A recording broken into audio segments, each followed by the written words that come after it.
Ассаламу алейкум, добрый день. Я Гучиев Исмаил Казбекович, руководитель краевой общественной организации Карачаево-Балкарский культурный центр «Алан». 2024 год объявлен годом семьи в нашей стране. Семья – это основа, семья – это фундамент, на котором строится все остальное. Поэтому мы перед нашим центром поставили задачу провести ряд мероприятий, ряд видео снять, направленных на сохранение семейных ценностей. И по этому вопросу, по этому поводу сегодня у нас в гостях несколько очень уважаемых людей, именитых в нашем народе, люди, которые не нуждаются в представлении, но все-таки муфтий Ставропольского края Мухаммад Рахимов сегодня у нас в гостях. Также у нас в гостях глава рода Узденовых Шарафуддин Узденов и полномочный представитель главы Карачаево-Черкесской республики в Ставропольском крае Магомед Батчаев. Добрый день, всем ассаламу алейкум. Очень рада вас сегодня видеть у нас в гостях. И касательно нашей темы, хотел бы задать вам несколько вопросов и услышать ваше мнение по этому поводу. Итак, первый вопрос, который я хотел бы вам задать. Как вы считаете, почему семья является важным элементом развития общества? Прошу ответить на этот вопрос всех наших спикеров. В принципе, вкратце Исмаил сказал, в чем суть вопроса. Это фундамент. Забрал ваш ответ, да? Да, мой ответ он частично забрал. Я тоже вырос в большой семье, и старшим в семье. И мне некогда было в те времена, когда мы детьми вернулись со Средней Азии и так далее, мы настоящую такую трудовую закалку получили. И саманы делались вместе с мамами, с папами и так далее, и дома строили, и сараи строили и так далее и тому подобное. И вот эта аура, где прививается и трудолюбие, где прививается любовь к своему отечеству, вот это все в семье. Начало, все закладывается в семье, на мой взгляд, а после этого уже другие институты. То есть именно те моменты, которые заложила вас семья, да. Она и дает вам какой-то толчок для развития общества, для любви к родине и так далее, да? Да, конечно. Без крепкой семьи не может формироваться крепкий народ, крепкая нация, крепкая страна. Я вот в этом убежден.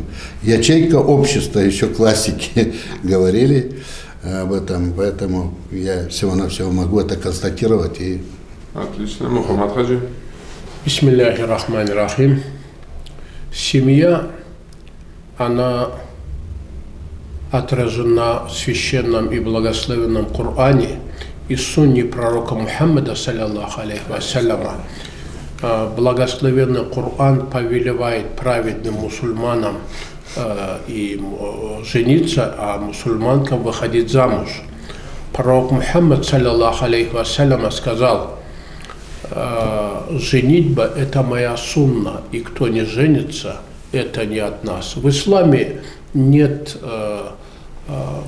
такого, что человек не хочет жениться или по каким-либо причинам он или она не хотят быть супругами, потому что у нас нет ни монашества, потому что пророк, алейхиссалям, когда в начале ислам становился на ноги, были люди, которые отдавались религии и даже не хотели жениться.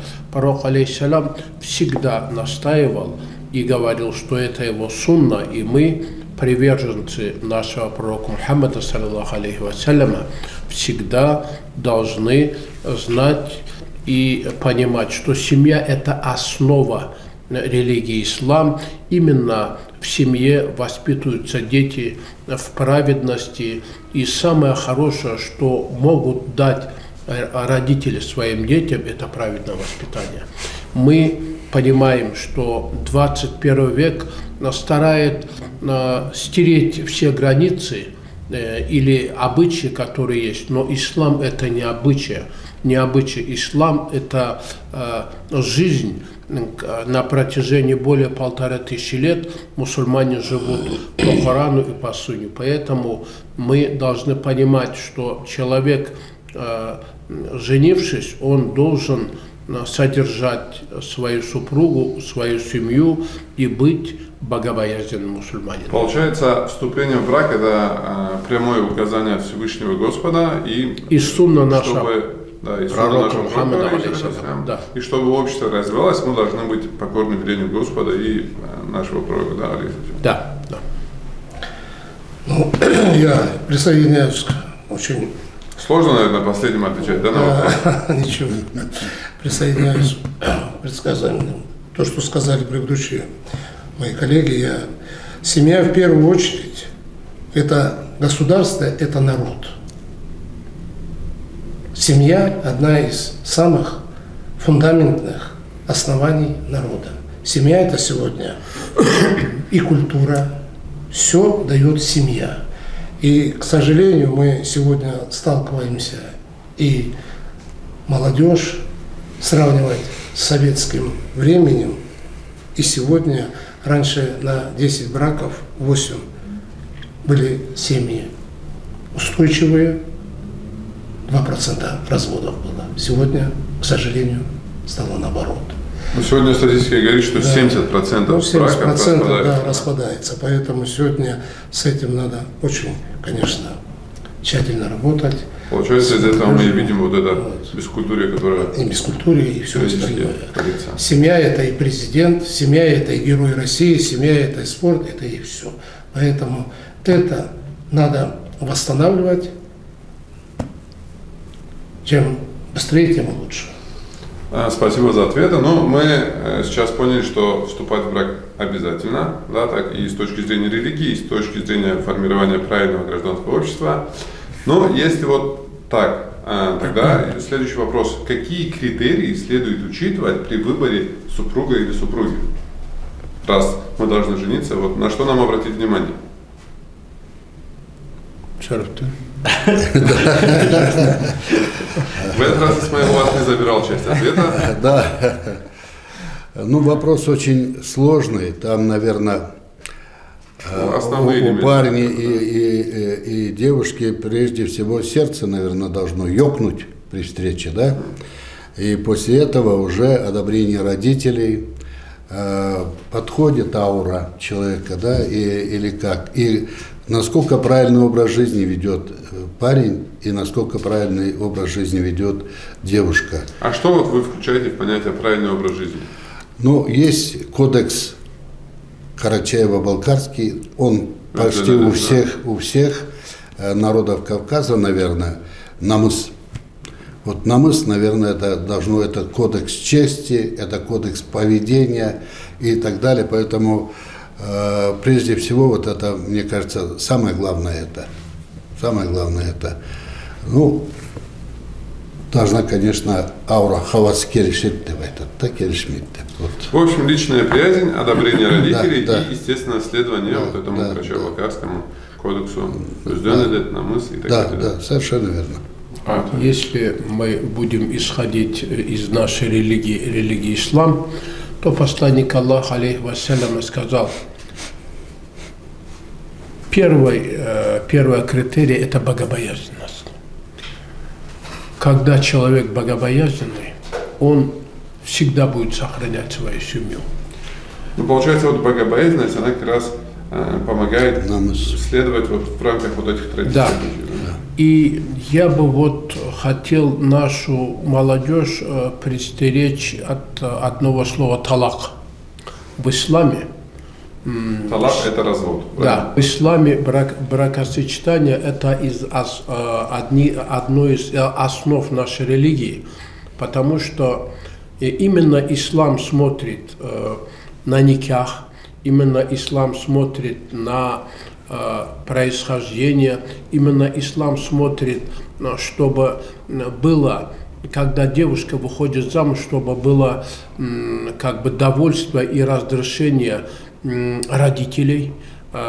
Именно ислам смотрит, чтобы никах проводился не тайно, а при людях, при джамааде и при свидетелях. Это налаживает определенную ответственность на тех, кто женится или выходит замуж. То есть все должно основываться на шариате. А вот вы сказали только что ислам смотрит на происхождение. Вот хотел бы попросить вас чуть расшифровать, дабы не быть неправильно понятым. Я имею в виду, что человек, обладая разумом, он обязан учиться, получать образование. Он обязан повышать свою религиозность.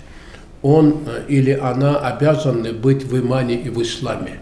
Вот я именно это направление имел в виду. Все, спасибо, что раскрыли, потому что мы могли некоторыми зрителями быть неправильно понятыми. Ну, я чуть-чуть глубже зайду в этот разговор наш. Я часто встречаюсь с молодежью, которую я очень уважаю. У нас прекрасная, хорошая молодежь, но мне просто задается такой вот интересный вопрос. Многим задаю вопрос, говорю. Вот наши предки, старшие, женились в общежитиях, женились, не было ни мерседесов, не было ни трехэтажных домов. Они жили, и эти ценности имели по 5, по 6, а то и по 12 детей. Один костюм могли 5 детей носить. Но свадьбы были очень скромные, но ценности были очень дорогие. Понимаете? Не распадались семьи, не имели того ничего. Сегодня мы все ездим, видим, знаем, с самолета, с вертолета там ключи от квартир бросают, там машины дарят. И мы сегодня видим, что буквально спрашиваешь, как молодая семья, или где-то через 2 месяца они разводятся. Вот это самое страшное. Это мы упустили. Виноваты родители, виновата либеральная наша 90-е годы, которую мы получили, вот это все, это, понимаете. И самое страшное, я человека могу уважать за его человеческие качества, за достоинство его. Мне не важно, на троллейбусе он приехал, или на Роллс-Ройсе приехал, или же на самолете прилетел, как человека в первую очередь. Если я как мужчина делаю предложение девушке, ее родители меня должны воспринимать как достойного, ответственного. Ответственного – это очень важный вопрос, потому что я в первую очередь ответственен перед Аллахом Всевышним, в вторую очередь перед своей семьей, перед своей супругой. Я их беру, аманат аламадак, если что я буду их содержать вот в этом. А сегодня это пропадает. Я могу привести пример. А что у него есть? Парень хороший, хочет жениться, социального статуса ниже. Ну, не все же космонавты, не все профессора, не все олимпийские чемпионы. Ну, обыкновенный парень. Но зато он на стройке, он работает. Он зарабатывает деньги, приносит. Я в 14 лет, в Кисловодске родился, вырос, я пошел работать грузчиком. Не потому, что в домах куска мяса не хватало, мы всегда и барашек держали, и коров держали, а потому что отец меня приучил к работе. Я эту зарплату 12 рублей, 50 копеек. Я на нарзанный завод пошел грузчиком работать, я принес, отдал маме. Это заложено. Сегодня я очень разных людей вижу, которые там, и этого хватит, этого не хватит, это разрушает общество. Но самое страшное, ладно, он сам разрушается, но он разрушает других.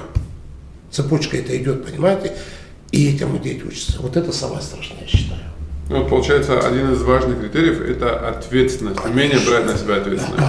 Именно на это нужно обращать внимание. Да. Я смотрю, по-моему, Исмаил тоже хочет что-то добавить. Ну, в этот хочет раз... присоединиться к числу гостей. Ну, в этот раз я на вопрос отвечаю последним. На мой взгляд, критерий, по которому надо выбирать девушкам себе мужа, парням себе жену, это смотреть на личную ответственность. Вот. Парня либо девушки, который не поддается, знаете, вот голливудским фильмам, разных соцсетях, разные обращения, разные Наверное, должна какую-то бдительность. Да, бдительность, да. Вот если коротко говоря, мне кажется, основной критерий, по которому надо смотреть и выбирать себе спутника и либо спутницу жизни, это личная ответственность. Вот, не поддаваться переменному ветру повседневной жизни, который четко ставит перед собой цели, которые направлены на сохранение семьи, на воспитание детей, даже в такие сложные моменты, когда какие-то невзаимопонимания, максимально стараться прислушиваться друг к другу, чтобы каждый, еще второй критерий, чтобы каждый знал свое место. Мужчина свое мужское место, женщина свое женское место. А сейчас, к сожалению, вот проблема это социальные сети, фильмы, пропаганда европейских каких-то, даже не европейских, неправильных ценностей идет. И как-то еще хочется даже призыв сделать к молодежи, чтобы не поддавались всякой пропаганде, всяким голливудским фильмам, сериалам и сохраняли семейные ценности, стремились к созданию семьи и воспитанию детей, подрастающего поколения. Что смотрели только мультики, переведенные Карачаев Блокаст, центра Маланда. Правильно. Минутка рекламы.